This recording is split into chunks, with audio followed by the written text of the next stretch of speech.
Hi everyone, this is Aaron from HH Watch Reviews. Welcome back to the channel. In today's video, we will take a look at the Watchdives WD007 Titanium Dive Watch. I purchased this watch from watchdives.com and it was offered an extra discount for it. But as usual, that won't affect my review of the watch and they'll see this review at the same time as everyone else. If by the end of this video you're interested in purchasing this watch, I will leave an affiliate link in the description down below. For today's wrist check, I have the Riodeland F023 Explorer homage. I've had this watch for a little while now and I never made a video about it. It's a bit of a long story, but I actually had to purchase this watch twice. So if you're interested to know what happened or if you want me to review this watch, please let me know down in the comments below.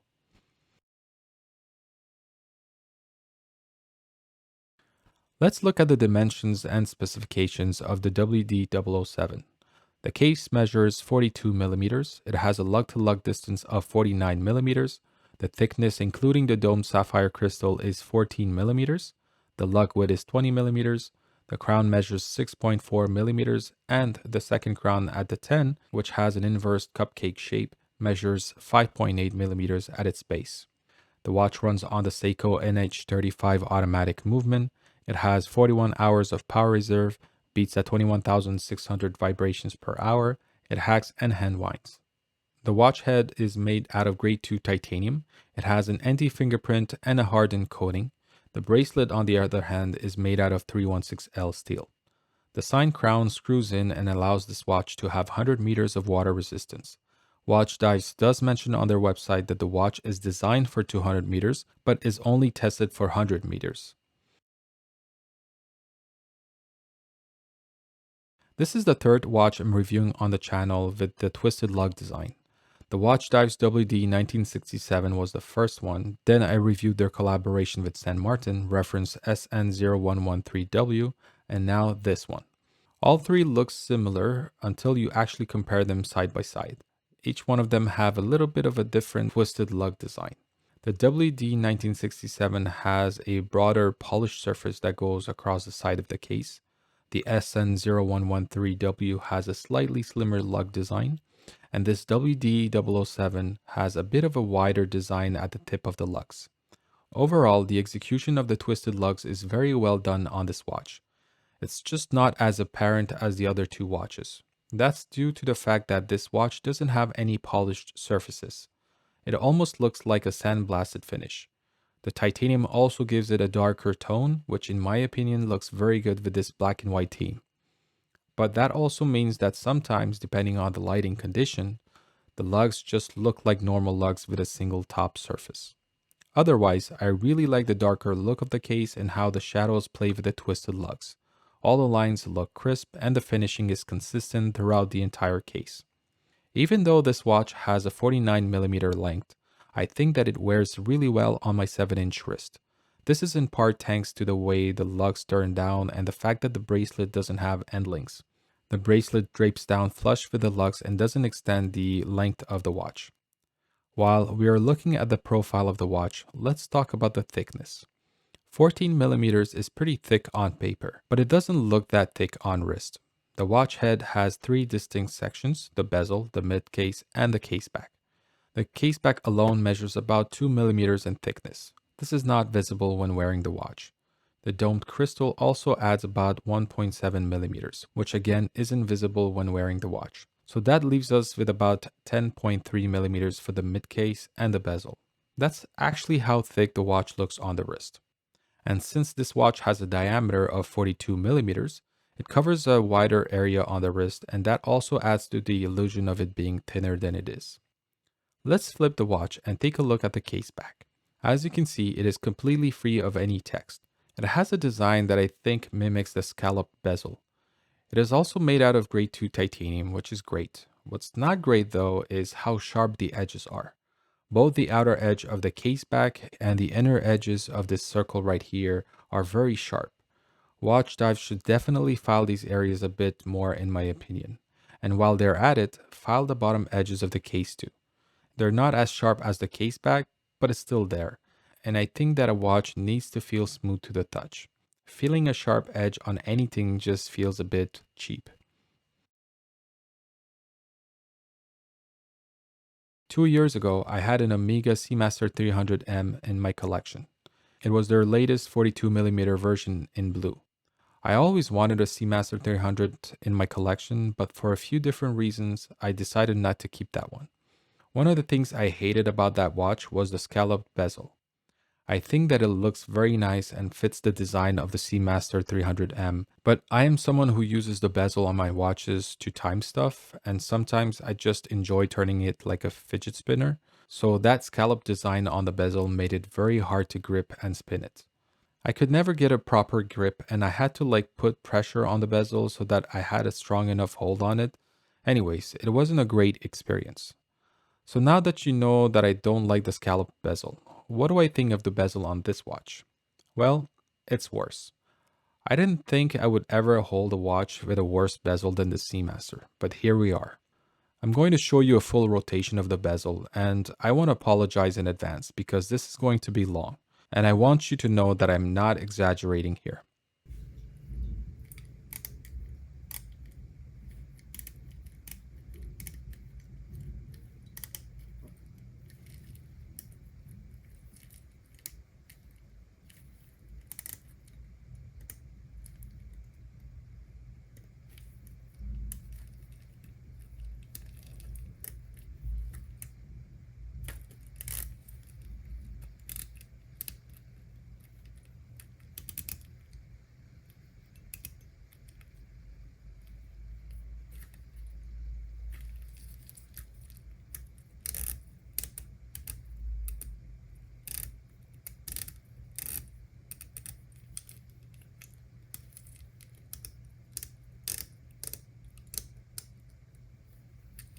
Now, I've had the watch for about 2 weeks now, and I still don't know how to grip the bezel properly so I can have a constant rotation.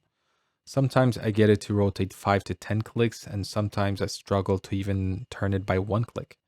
It's very inconsistent and very frustrating to use. It's so bad that I can't even comment on how the bezel clicks sounds. I don't even care if it sounds hollow because of the titanium or how it compares to other titanium watches I've handled. There's no point in comparing if I can't even get a proper full rotation. I guess a bad bezel design is just as bad on a $6,000 watch as it is on a $180 watch. Now, if you aren't going to ever turn the bezel, then you'll be happy to know that the alignment is perfect. There is a slight backplay, but it lines up, so that's fine. The bezel has a matte ceramic insert that looks very nice, the printing is very well done, and it is fully loomed. Let's check out the loom before moving on to the dial.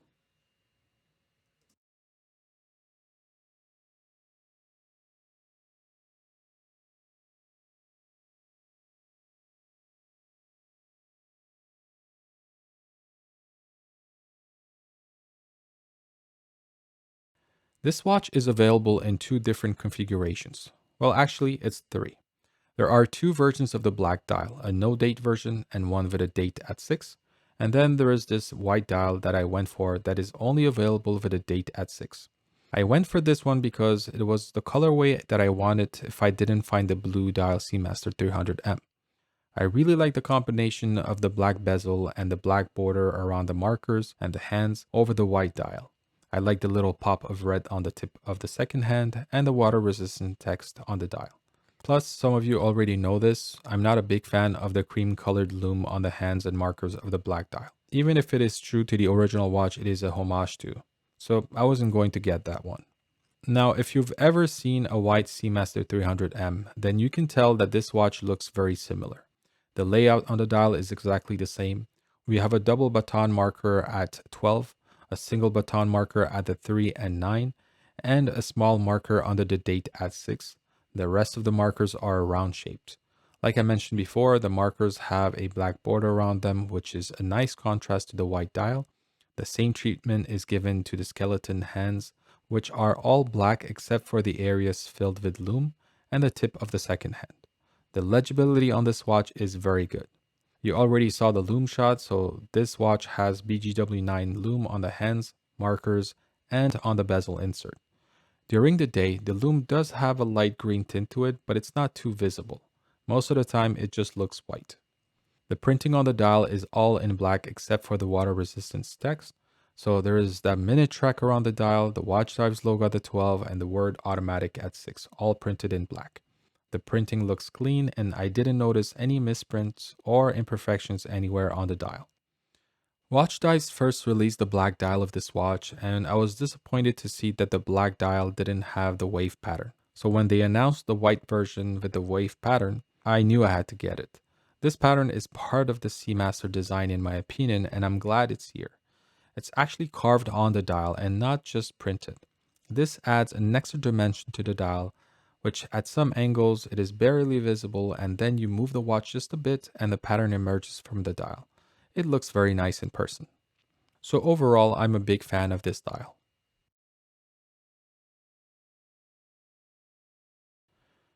You can purchase this watch with a nylon strap, or for an extra $10 you can get it with this mesh bracelet. I went for the bracelet because I already have plenty of nylon straps, and also because I never owned this type of mesh bracelet with a folding clasp.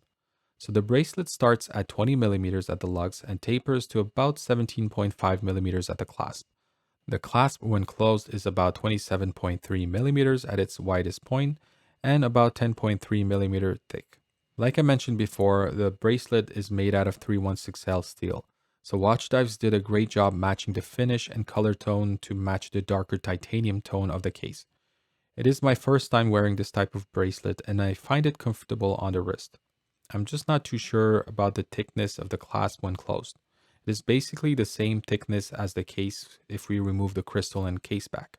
I understand that it is a result of the way the bracelet is designed, and even the original Omega version of the bracelet suffers from the same thick clasp. It's just not the look I like.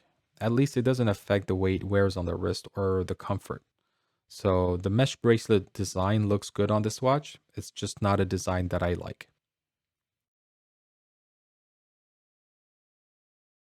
Since the bracelet is made out of 316L steel, it does add a bit of weight to the watch. The watch weighs 118 grams on the mesh bracelet. To put that into perspective, since there aren't any links to remove from the bracelet, this watch weighs 18 grams more than the titanium SN0121, which is about 100 grams when sized for my 7-inch wrist. But if we compare just the watch head, this WD007 weighs 55 grams, whereas the SN0121 titanium weighs 52 grams. That makes sense since this watch is 3 millimeters bigger at 42 millimeters. I've been wearing mine on this rubber strap and it's been very lightweight and comfortable.